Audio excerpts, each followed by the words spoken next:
రాజ్కోట్ వన్డేలో కేఎల్ రాహుల్ దుమ్మురేపాడు. ఒత్తిడిలోనూ రఫ్ఫాడించాడు. టీమిండియాకు తాను కీలక ఆటగాడినని, ట్రబుల్ షూటర్నని మరోసారి చాటుకున్నాడు.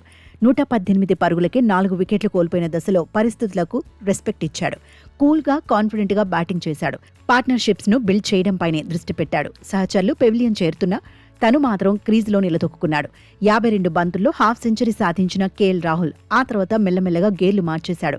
న్యూజిలాండ్పై బౌలర్లపై అటాక్ చేశాడు. 96 పరుగుల వ్యక్తిగత స్కోర్ దగ్గర భారీ షాట్ కొట్టాడు. సిక్సర్తో సెంచరీ పూర్తి చేసుకున్నాడు. గత మ్యాచ్లోనూ రాహుల్ ఆకట్టుకున్నాడు. పరిస్థితులకు తగినట్టుగా బ్యాటింగ్ చేశాడు. సిక్సర్తో మ్యాచ్ను ముగించి టీమిండియాకు విజయాన్ని అందించాడు.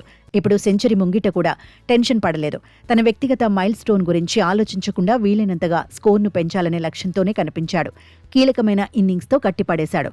టీమిండియాకు రెస్పెక్టబుల్ స్కోర్ను అందించాడు. రాజ్కోట్లో ఫుల్ రేంజ్ చూపించాడు. అన్ని వైపులా షాట్లు బాదాడు. వన్డే కెరియర్లో 8వ సెంచరీని ఖాతాలో వేసుకున్నాడు. 7 సెంచరీలు సాధించిన అజర్ను అధిగమించాడు. భారత్ తరపున అత్యధిక సెంచరీలు కొట్టిన ప్లేయర్ల జాబితాలో శుభ్మన్ గిల్తో కలిసి 11వ స్థానంలో ఉన్నాడు. ఈ లిస్టులో 54 సెంచరీలతో విరాట్ కోహ్లీ అగ్రస్థానంలో కొనసాగుతున్నాడు. రాజ్కోట్లో సెంచరీ కొట్టిన తొలి ఆటగాడిగా కేఎల్ రాహుల్ నిలిచాడు. నిజానికి ఇప్పుడు భారత్ జట్టుకు రాహుల్ ప్రధాన ఆయుధంగా మారాడు. టెస్టుల్లో ఓపెనర్గా ఆడుతున్నాడు. వన్డేల్లో ఏ స్థానంలో అయినా బ్యాటింగ్ చేసేందుకు సిద్ధపడుతున్నాడు. ఒకప్పుడు ఓపెనర్గానే బరిలో దిగాడు. కానీ ఆ తర్వాత మిడిల్ ఆర్డర్కు మారాల్సి వచ్చింది. మిడిల్ ఆర్డర్లోనూ పొజిషన్స్ మారుతూనే ఉన్నాయి. అయినా రాహుల్ తన పని తాను చేసుకుపోతున్నాడు. వివాదాలకు దూరంగా ఉండే కేఎల్ సైలెంట్గానే బ్యాట్తో ఫైర్ చూపిస్తున్నాడు. బ్యాటింగ్ ఆర్డర్లో ఫినిషింగ్ టచ్ ఇవ్వడంలోనూ ముందుంటున్నాడు.